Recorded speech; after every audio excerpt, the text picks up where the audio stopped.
Professeur Kouvoundo, je souhaite ici, on a dit qu'on parlait devant tous les Camerounais, il faut éviter de rentrer dans le passé des gens. Parce que si on rentre dans le vôtre, on ne s'en sort pas. S'il vous plaît, s'il vous plaît. Mais entrez, monsieur. Ce que je veux dire ici, il faut rappeler au grand frère Limbi Lobé. Je l'ai dit, je continuerai de le dire. La haine ne fait du bien à personne. Toi, tu vois la haine. Méchanceté. Quand tu n'as pas d'argument, tu évoques la haine. Le mensonge ne fait du bien à personne. Et Limbi Lobé, il est caduc, il est dépassé, son CD est rouillé. Parce qu'il n'est ni de l'opposition, ni du parti au pouvoir, il n'est nulle part. Et son seul travail, justement, je pose une question, mais il fallait que je vous réponde avant, c'est de battre en brèche tout ce que les autres font, ce qu'il n'a jamais pu faire lui, parce qu'il n'a jamais été candidat de rien du tout. Le chaos lent est justement créé pour entretenir le faux. Il le fait à dessein. On met un code électoral sur pied qui est vicié. Les gens se plaignent. Et vous avez des années. Pourquoi? Mais parce que nous sommes vous allez dans le pays. Vous voyez, parfait. Ça revient exactement à ce que vous avez dit tout à l'heure. Voilà des gens qui parlent de démocratie. C'est ce que je disais tout à l'heure. Voilà des gens qui parlent de démocratie. Mais qui tiennent à ce qu'il y ait des représentants dans le bureau de vote. Mais alors, si ça changeait un bulletin. Tellement ils sont faux à la base et ne veulent pas changer. Ils ne veulent pas attendre. Donc c'est le Cameroun qui a des mécanismes avec des partis politiques dans les commissions électorales. Vous devez quand même être les autres pays ont des organisations qui sont vraiment neutres. Mais qu'est-ce que vous dites? Il y a des commissions électorales, une fois. Mesdames et messieurs, bienvenue sur 237 au quotidien, la chaîne qui vous plonge au cœur de l'actualité camerounaise et africaine, minute par minute. Alors si vous voulez tout savoir avant tout le monde, abonnez-vous dès maintenant, cliquez sur la cloche de notification pour ne rien manquer et surtout, likez, commentez et partagez. Merci. Le haut commissaire des droits de l'homme aux Nations Unies a pris la peine, quand ces élections ont commencé, de tirer la sonnette d'alarme. Que le MINAT en particulier faussait les règles du jeu dans son attitude et son comportement violent, menaçant, agressif envers la presse, envers les partis politiques, envers même les citoyens. Il l'a dit, je n'ai pas vu le professeur faire une sortie dessus pour dire au MINAT de tenir un langage ou un discours respectueux des autres. Je rappelle simplement qu'on a eu d'autres MINAT avant. Donc on ne découvre pas cette fonction au Cameroun. Il ne faut donc pas qu'on rentre dans l'ensauvagement du climat politique et que le professeur, qui a quand même été de ceux qui ont très bien expliqué ce gouvernement dans le terme du chaos lent, vienne aujourd'hui.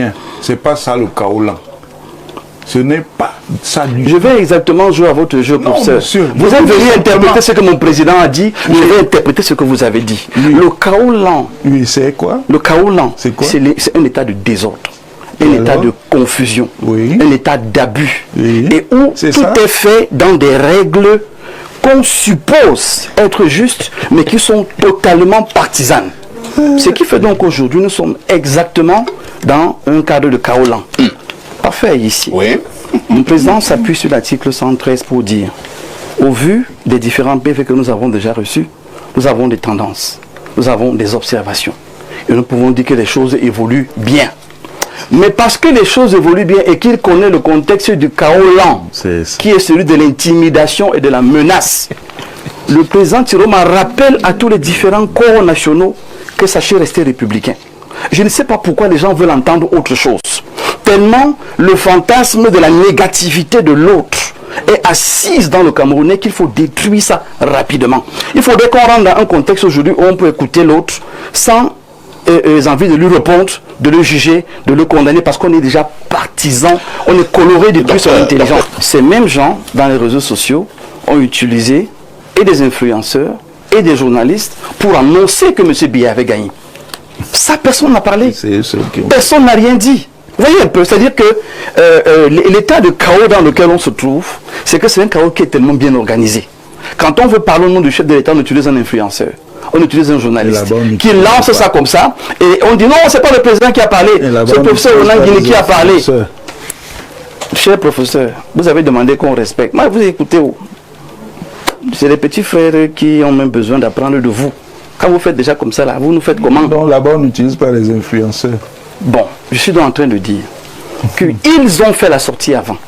Ils ont annoncé leur candidat vainqueur avant. C'est faux. Et j'ai envie de demander, mais pourquoi vous tremblez? Qu'est-ce qui vous fait peur?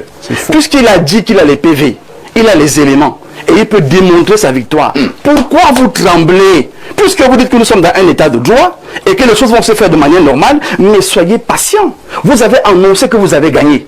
Il annonce qu'il a gagné. Où est le problème? Est-ce qu'il a marché pour aller sur les tout-dits? Il a dit qu'il a gagné, professeur. Je pense que c'est vous qui devez savoir recadrer les gens dans leur façon d'interpréter les choses. Quand vous venez sur les médias, dit d'un candidat qu'il a fait un putsch.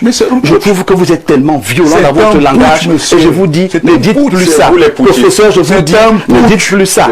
La Bible que le grand frère Elimbi Lobe aime utiliser dit que tel un homme pense, tel il est. Si vous, au RDPC, vous pensez putsch, c'est vous qui avez programmé le putsch. Je veux rappeler par fait, depuis le départ de cette élection, là, je n'ai entendu aucun des 11 candidats parler de chaos dans ce pays. Ce n'est que le eux qui parle du chaos. Je n'ai entendu personne parler de coups, de projets négatifs. Ce n'est que eux qui parlent de cela. C'est-à-dire que nous sommes dans un contexte où les gens se lèvent, fabriquent des fantasmes, les déversent dans la société et veulent les attribuer aux autres.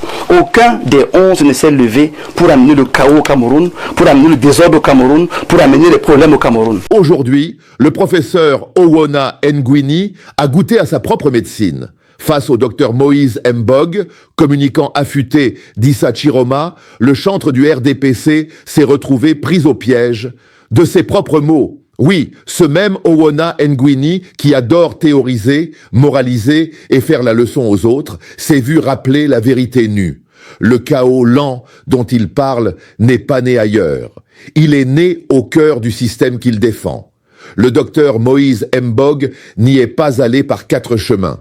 Avec calme, rigueur et précision, il a démonté le discours du pro-Owona Nguini comme on démonte une machine rouillée. Il lui a expliqué que ce fameux chaos lent, ce n'est pas une invention de l'opposition, ni un fantasme des réseaux sociaux. Non, c'est un état de désordre, d'intimidation, de menace et de peur que le régime du RDPC a installé pas à pas depuis des décennies. Un désordre organisé, une peur institutionnalisée, un système où le mensonge a remplacé la vérité et la terreur, la justice. Et là, Moïse Mbog lâche la phrase qui a glacé le plateau. Monsieur Owona Nguini, si vous voyez du désordre, ne regardez pas les autres. Regardez d'abord le RDPC, parce que c'est vous qui avez semé le chaos dont vous vous plaignez aujourd'hui. Bam! Silence. Le professeur théoricien n'a plus rien à dire, car la vérité venait d'éclater. Le RDPC est le père de la violence politique, le géniteur du désordre national, le laboratoire du chaos lent. Et ceux qui prétendent nous avertir du danger sont souvent ceux qui l'ont fabriqué. Mais le docteur Mbog ne s'arrête pas là. Il dénonce avec courage le langage violent du professeur. Vous, au RDPC, vous êtes violent dans vos mots, violent dans vos actes, violent dans vos stratégies. Et aujourd'hui, vous feignez de craindre le désordre alors que vous vivez de lui. Quelle claque magistrale, une parole lucide, franche, tranchante comme une lame de vérité. Car oui, défendre le faux du RDPC, c'est entretenir l'hypocrisie nationale. Et Owona Nguini, en intellectuel du régime, est devenu le porte-voix du mensonge officiel. Dr Moïse Mbog, lui, parle au nom d'une génération fatiguée des doubles discours. Il rappelle que le chaos n'est pas une fatalité, c'est une stratégie du pouvoir. Et tant que certains continueront à travestir la réalité pour plaire au régime, le pays ne respirera pas la vérité. Aujourd'hui, c'est un communicant d'Issa Chiroma qui a donné une leçon à tout un système, une leçon de lucidité, de courage et de patriotisme. Car défendre la vérité, même face aux mensonges organisés, c'est déjà un acte de résistance. Et à tous ceux qui, comme Owona Nguini, pensent pouvoir justifier l'injustifiable, le message du docteur Mbog résonne comme un avertissement. Le chaos lent finira par vous engloutir, car on ne contrôle pas le feu qu'on a soi-même allumé.